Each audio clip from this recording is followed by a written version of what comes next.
সুপ্রিয় শিক্ষার্থী, আসসালামু আলাইকুম। আরিফস একাডেমির পক্ষ থেকে তোমাদেরকে জানাই শুভেচ্ছা। আশা করি তোমরা ভালো আছো এবং সুস্থ আছো। তো আজকে আমি তোমাদের গণিত বইয়ের পৃষ্ঠা নম্বর 65, ঠিক আছে, 65-এর 1, 2, 3 এই তিনটা অঙ্কের সমাধান করে দেবো, ঠিক আছে। তাহলে চলো শুরু করা যাক। তো প্রথমে আমরা 1 নাম্বারটা করব। প্রশ্নটা পড়ে দেখো, বলছে যদি 48টি কাগজ 8 জন শিশুকে সমানভাবে ভাগ করে দেওয়া হয়, তবে প্রত্যেক শিশু কয়টি করে কাগজ পাবে, ঠিক আছে। তাহলে দেখো, এখানে আমাদের কাগজের সংখ্যা হচ্ছে 48টি, ঠিক আছে, এবং শিশুর সংখ্যা হচ্ছে আমাদের 8 জন, ঠিক আছে। তাহলে 48টি কাগজই কি আমরা 8 জনকে দিয়ে দিব, তাই না? তাহলে একজনে, প্রত্যেকে মানে কয়জন? একজনে। গত ক্লাসে কিন্তু বলেছিলাম একজনে কয়টি করে পাবে সেটা আমাদেরকে বের করতে হবে। তাহলে আমরা প্রথমে লিখবো কি, যে 8 জন শিশু, যেহেতু এই 48টি কাগজ আমাদের 8 জনকেই দিয়ে দিতে হবে, তাই না? তাহলে 8 জন শিশু কাগজ পাই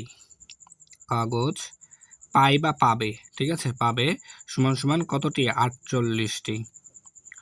এখন বলেছে প্রত্যেকে, অর্থাৎ একজনে, অতএব একজন শিশু কাগজ পাবে। তাহলে দেখো, 8 জনে 48টি কাগজ পায়, তাহলে একজনে আরো কম পাবে, আর কম পেলে কি করতে হবে? ভাগ করতে হবে।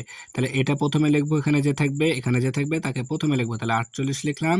তাহলে ভাগ করে দেবো, তাই এখানে ভাগ, আর এখানে যে থাকবে তাকে এই ভাগ চিহ্নের পরে লিখবো, তাহলে এখানে 8 আছে, 8 লিখে দিলাম, ঠিক আছে, এতটি। তাহলে এখন আমরা ভাগ করতে হবে 48/8, অর্থাৎ কি 48 পর্যন্ত, 8-এর ঘরের নাম হতো 48 পর্যন্ত পড়তে হবে, ঠিক আছে। তাহলে যদি আমরা পড়ি 5 আষ্টে 40, 6 আষ্টে 48, 6 আষ্টে 48, ঠিক আছে। এই যে 8 গুণ 6, ঠিক আছে, তাহলে 6 আষ্টে 48, এই 6টাই আমাদের ভাগফল, উত্তর, ঠিক আছে। তাহলে আমরা এখন লিখে দেব কি, যে উত্তর 6টি, ঠিক আছে। তাহলে আশা করি বুঝতে পারলা। এরপরে 2 নাম্বারটা দেখো। তো 2 নাম্বার আছে কি আমাদের, যে বাবার কাছে 63 টাকা আছে, ঠিক আছে, বাবার কাছে 63 টাকা আছে। তিনি এই টাকা তার পরিবারের 7 জনকে সমানভাবে দিতে চান, ঠিক আছে। তাহলে 63 টাকা আছে, তিনি এই 63 টাকা 7 জনকে সমানভাবে দিবে, তবে প্রত্যেকে কত টাকা করে পাবে, ঠিক আছে। তাহলে এটা আমরা খুব সহজে করতে পারবো। তাহলে আমরা লিখতে পারি যে কি, 7 জনে টাকা পাই সমান সমান 63 টাকা, ঠিক আছে না, 63 টাকা।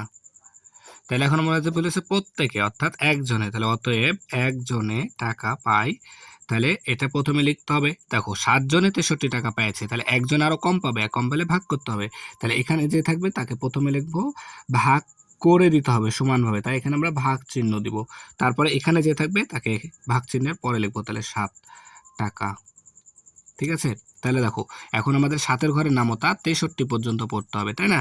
তাহলে দেখো, 7 আষ্টে 56, 7 নং 63, 7 9 63, 7 9 63, তাহলে 9 টাকা। তাহলে প্রত্যেকে পাবে কয় টাকা করে? 9 টাকা করে। তাহলে আমরা এখানে লিখে দেবো উত্তর 9 টাকা, ঠিক আছে, একেবারে। তো দেখো, 3 নাম্বার বলছে কি, যে এক হালি ডিমের দাম 48 টাকা, ঠিক আছে, এক হালি ডিমের দাম 48 টাকা। তাহলে একটি ডিমের দাম কত? তো এখানে আমাদের একটি জিনিস জানার বিষয় আছে, যে এক হালি সমান কয়টি, ঠিক আছে।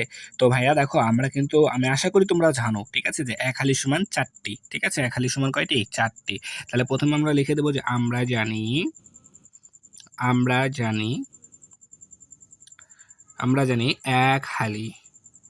এক হালি সমান সমান 4টি, ঠিক আছে। তাহলে এক হালি ডিমের দাম 48 টাকা, অর্থাৎ 4টি ডিমের দাম আমাদের দেওয়া আছে কত টাকা? 48 টাকা, তাই না? তাহলে একটি ডিমের দাম এখন আমাদেরকে বের করতে বলেছে। তাহলে আমরা এখানে কি লিখবো, যে 4টি ডিমের দাম, তাহলে 4টি ডিমের দাম দেওয়া আছে আমাদের 48 টাকা, ঠিক আছে।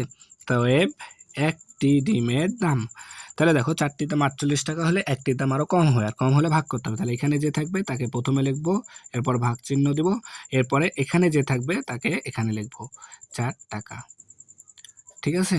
তাহলে দেখো, এখন আমাদেরকে 48কে 4 দ্বারা ভাগ করতে হবে, ঠিক আছে। তো এটা আমরা নামতা 4×10=40 পর্যন্ত জানি, ঠিক আছে। তাহলে এটা আমাদেরকে রাফ করে করতে হবে, ঠিক আছে। তাহলে দেখো, এখানেও আমাদের ভাগ শিকার বিষয় আছে, ঠিক আছে। তাহলে দেখো, 48কে ভাগ করতে হবে 4 দ্বারা, ঠিক আছে। তাহলে প্রথমে 4কে লিখতে হবে, ঠিক আছে। তারপর 48। তো দেখো এখন আমরা ভাগ করব কিভাবে? তাহলে এখানে একটা সংখ্যা আছে, ঠিক আছে? তাহলে এপাশেও একটা সংখ্যা নিতে হবে, ঠিক আছে? তাহলে এই সংখ্যা থেকে এই সংখ্যা যদি বড় হয় বা সমান হয় তাহলে ভাগ করা যাবে, ঠিক আছে? তাহলে এখন আমরা 4 কে 4 দ্বারা ভাগ করলে 4 1 কে 4, ঠিক আছে? তাহলে এখন এই 4 থেকে 4 বাদ দিলে 0 হয়, শূন্যের দাম থাকে না, ঠিক আছে? এবার এই 8টাকে আমরা এখানে নামায় দেব, ঠিক আছে? এবার এই 4 দ্বারা এই 8 কে ভাগ করব। তাহলে 4 কে 4, 4 দুগুণ 8, 4 দুগুণ 8, বিয়োগ করো 0। তাহলে এটা হচ্ছে আমাদের ভাগশেষ, ঠিক আছে?